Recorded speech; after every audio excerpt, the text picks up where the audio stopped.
Welcome to the series of ENG 101 short lectures. ये ENG 101 की short lecture series की video है। Complete series इस चैनल के ऊपर अपलोड की जा रही है और आज की वीडियो के अंदर आपको लेक्चर नंबर 18 करवाया जा रहा है। तो शुरू करते हैं आज के इस ट्यूटोरियल को।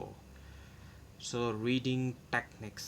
अब रीडिंग टेक्निक्स को हम देखते हैं जिसमें है स्किमिंग। अब स्किमिंग जो है डिटेल में आई है, इससे पहले भी आ चुकी है इस सीरीज़ में, लेकिन ये पहली बार डिटेल में आ रही है। स्किमिंग एक रीडिंग टेक्निक है जिसमें यूज़ करते हुए क्विकली गैदर किया जाता है, जो मेन आइडियाज़ होते हैं उनको जमा किया जाता है, या फिर जो जनरल ओवरव्यू होता है टेक्स्ट का। तो मेन आइडियाज़ या फिर जो जनरल ओवरव्यू होता है, और जो प्राइमरी पर्पस होता है स्किमिंग का, वो होता है कि डिटरमाइन किया जाए कि जो टेक्स्ट है वो वर्थ रीडिंग है डिटेल में या नहीं, यानी कि इतना वर्थी भी है कि वो रीड किया जाए उसको डिटेल में।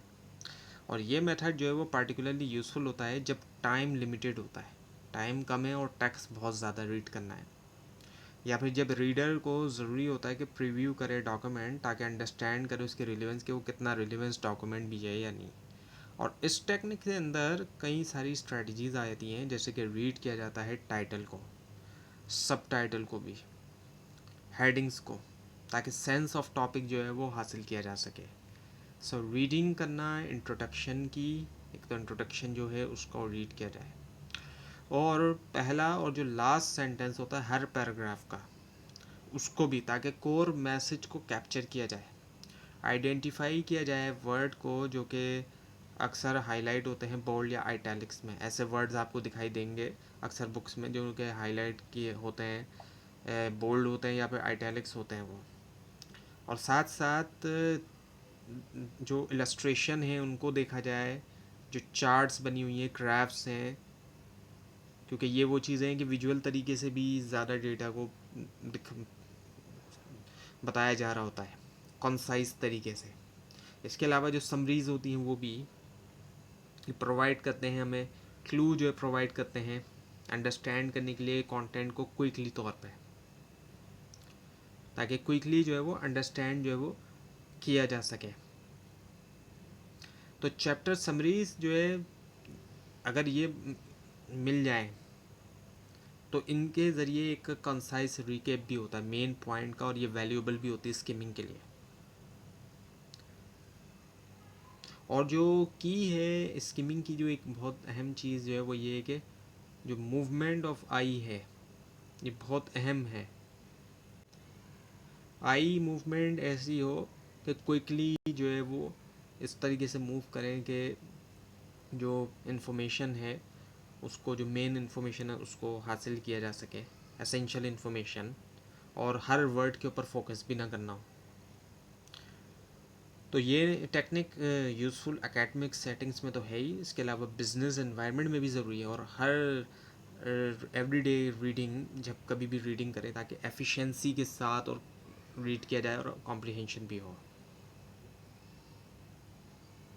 Now the scanning. अच्छा, अब एक तो स्किमिंग की टेक्निक हो गई, स्कैनिंग क्या है? स्कैनिंग जो है वो टारगेटेड रीडिंग टेक्निक है जिसके ज़रिए स्पेसिफिक इन्फॉर्मेशन फाइंड की जाती है। कोई ख़ास इन्फॉर्मेशन की अगर हम तलाश कर रहे हैं वो इससे हम ढूंढते हैं। स्किमिंग के अंदर तो ये होता था कि हम एक मेन चीज़ ढूंढ रहे होते थे, अंडरस्टैंड करते थे, जो जनरल आइडिया होता था, लेकिन यहाँ पर एक ख़ास चीज़ को हम ढूंढ रहे हैं, मतलब सर्च कर रहे हैं। एक्चुअली स्कैनिंग एक तरह से हम कह सकते हैं सर्चिंग की बात हो रही है यहाँ पर, सर्चिंग हो रही है एक तरह से। जैसे कि कोई नेम है, नेम्स हो गए, डेट्स हो गए, या फिर जो कीवर्ड्स होते हैं टेक्स्ट के अंदर। और जो प्रोसेस होता है वो शुरू होता है क्लियर अंडरस्टैंडिंग के साथ कि किस तरह की इन्फॉर्मेशन को सॉर्ट किया जा रहा है, और रीडर जो है फिर उसमें भी आई का इस्तेमाल करते हैं, रैपिडली मूव करते हैं टेक्स्ट के ऊपर, फोकस करते हैं आइडेंटिफाई करते हुए जो स्पेसिफिक जो डेटा नीडेड है, जो हमें पहले से ही ये है कि हमें ये डेटा निकालना है इसमें से, ये चीज़। और जब डिज़ायर इन्फॉर्मेशन जो है दिखाई दे जाती है तो रीडर जो है वो एग्जामाइन करते हैं उसके आसपास के वर्ड्स को भी, ताकि उसकी रेलिवेंस को समझें। और ये मेथड स्पेशली यूज़फुल होता है जब सर्च कर रहे हैं आंसर्स, स्पेसिफिक क्वेश्चंस के आंसर्स देख रहे हैं, या डिक्शनरी में कोई चीज़ ढूंढ रहे हैं, या फिर कोई स्टैटिस्टिक हम फाइंड कर रहे हैं किसी रिपोर्ट में। तो ये ऐसा स्किल है जो कि बढ़ाता है रीडिंग एफिशिएंसी और एसेंशियल होता है टास्क जो कि रिक्वायर करते हैं कोई एक्सेस प्रिसाइज इन्फॉर्मेशन के लिए। ये वाइडली यूज़ किया जाता है एकेडमिक रिसर्च में, डेटा एनालिसिस, प्रोफेशनल सेटिंग्स, जहाँ पर टाइम जो है वो बहुत ज़्यादा मैटर करता है और डिटेल रीडिंग जो है वो ज़रूरी नहीं होती। Now the computer memory concept. अब कुछ कंप्यूटर मेमोरी कॉन्सेप्ट हैं इस लेसन के अंदर शामिल। तो कंप्यूटर मेमोरी से मुराद इंटरनल स्टोरेज लोकेशन होती है कंप्यूटर सिस्टम में जो कि यूज़ करते हुए स्टोर किया जाता है डेटा और इंस्ट्रक्शन, टेम्परेरी भी और परमानेंटली तौर पर भी। और ये जो क्रिटिकल कंपोनेंट होता है कंप्यूटर आर्किटेक्चर का, जो कि एनेबल करता है सिस्टम को कि परफॉर्म करे टास्क को एफिशिएंटली। मेमोरी को कैटेगराइज किया जाता है प्राइमरी और सेकेंडरी दो कैटेगरीज में नॉर्मली तौर पर। सो प्राइमरी मेमोरी जो कि रियल स्टोरेज या मेन मेमोरी के तौर पर जानी जाती है, ये डायरेक्टली एक्सेसिबल होती है सीपीयू से, और ये इसको यूज़ किया जाता है स्टोर करने के लिए डेटा और प्रोग्राम जो कि करंटली यूज़ होते हैं। और ये वाइटल रोल प्ले करता है स्पीड और परफॉर्मेंस के अंदर कंप्यूटर के।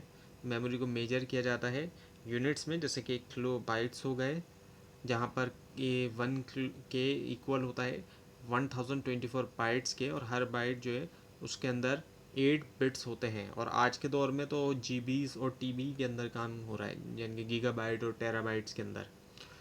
अब तो एमबी से भी आगे का दौर है, वरना कुछ सालों पीछे हम देखें तो एमबीज़ में काम होता था।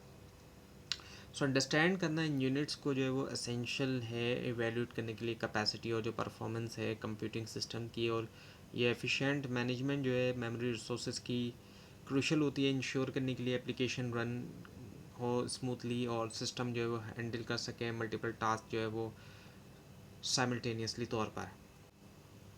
तो जैसे जैसे टेक्नोलॉजी एडवांस हो रही है, मेमोरी सिस्टम इवॉल्व हो रहे हैं और ऑफ़र कर रहे हैं हाई कैपेसिटीज़, फास्टर एक्सेस जो है, ताकि पूरा किया जाए ग्रोइंग डिमांड जो है मॉडर्न कंप्यूटिंग की। अब अच्छा, प्राइमरी मेमोरी को थोड़ा हम देखते हैं। ये मेन मेमोरी या रियल स्टोरेज के तौर पे जानी जाती है। फंडामेंटल कंपोनेंट होता है कंप्यूटर सिस्टम का जो कि डायरेक्टली इंटरेक्ट होता है सेंट्रल प्रोसेसिंग यूनिट यानी कि सीपीयू के साथ। ये टेम्परेरीली तौर पे स्टोर करता है डेटा और इंस्ट्रक्शन जो कि सीपीयू को ज़रूरी होता है क्विकली एक्सेस जो है प्रोसेसिंग के दरमियान। ये इस तरह की मेमोरी जो है वो वॉलेटाइल होती है, और यानी कि ये लूज़ करती है कंटेंट जब पावर ऑफ कर देते हैं, यानी कि जब हम बंद कर देते हैं। प्राइमरी मेमोरी जो है इसमें जो है हाई स्पीड और रैंडम एक्सेस कैपेबिलिटी होती है जो कि अलाउ करती है सीपीयू को कि वो राइट कर सके डेटा को रैपिडली या फिर रिट्रीव कर सके। और इसमें जो है वो रैंडम एक्सेस मेमोरी यानी कि रैम जो है वो आ जाता है, और कैश मेमोरी भी आ जाता है। फ़ोन के अंदर भी आप देखते हैं कि कैश मेमोरी होती है रैम के साथ। सो रैम जो है यूज़ होता है general purpose storage of data और इंस्ट्रक्शन के लिए, जबकि कैश मेमोरी प्रोवाइड करता है फास्टर एक्सेस जो है फ्रीक्वेंटली जो यूज़ डेटा होता है। सो जो एफिशिएंसी होती है प्राइमरी मेमोरी की वो सिग्निफिकेंटली इम्पैक्ट करती है ओवरऑल परफॉर्मेंस जो कंप्यूटर की, क्योंकि ये डिटरमाइन करता है कि कितना क्विकली सिस्टम रिस्पॉन्ड कर सकते हैं यूज़र कमांड और एग्जीक्यूट करें प्रोग्राम्स को। अब विजुअल स्टोरेज की हम बात करते हैं। सो जो विजुअल स्टोरेज है जो कि वर्चुअल मेमोरी के तौर पे जाना जाता है, एक मेमोरी मैनेजमेंट टेक्निक जो कि एक्सटेंड करता है अवेलेबल मेमोरी जो है कंप्यूटर की पोर्शन ऑफ हार्ड डिस्क से यूज़ करते हुए एक पोर्शन ऑफ हार्ड डिस्क जो है। सो ये अप्रोच अलाउ करती है सिस्टम को कि हैंडल करे लार्जर वर्क लोड और जो रन करे ज़्यादा एप्लीकेशन साइमल्टेनियसली तौर पे, ना कि फ़िज़िकल मेमोरी अकेले जो परमिट करे। सो जब प्राइमरी मेमोरी फुली यूटिलाइज हो जाती है, ऑपरेटिंग सिस्टम मूव करता है डेटा जो कि करंटली यूज़ नहीं हो रहा होता उसको एक रिज़र्व स्पेस जो है हार्ड डिस्क पे, जो कि कहलाया जाता है पेज फाइल या स्वैप स्पेस। और ये प्रोसेस फ्री अप करता है रैम जो है एक्टिव टास्क के लिए, जबकि मेंटेन करते हुए एक्सेस जो है लेस फ्रिक्वेंटली यूज डेटा का। और ऑल्दो के एक्सेसिंग डेटा जो है वर्चुअल मेमोरी से वो स्लोअर होता है रैम के मुकाबले में, ये प्रोवाइड करता है प्रैक्टिकल सोल्यूशन जो है मैनेज करने के लिए मेमोरी लिमिटेशन। और वर्चुअल स्टोरेज जो है वो एसेंशियल होती है मॉडर्न कंप्यूटिंग एनवायरनमेंट के लिए, स्पेशली सिस्टम्स के अंदर जो कि लिमिटेड फिजिकल मेमोरी के साथ, या फिर जब वो रन कर रहे हैं कॉम्प्लेक्स एप्लीकेशन जो कि रिक्वायर करते हैं सब्सटेंशियल मेमोरी रिसोर्सेज। तो ये था आज का ट्यूटोरियल। आपको इस बारे में कोई क्वेश्चन और अगर इसमें कोई मिस्टेक भी दिखाई दे ज़रूर हाईलाइट कीजिए। और इस पूरी सीरीज़ को देखने के लिए और मिड टर्म और फाइनल टर्म एग्जाम्स की प्रिपरेशन के लिए इस चैनल को सब्सक्राइब कीजिए, बेल आइकन के ऊपर क्लिक कीजिए। Thanks for watching this video and best of luck.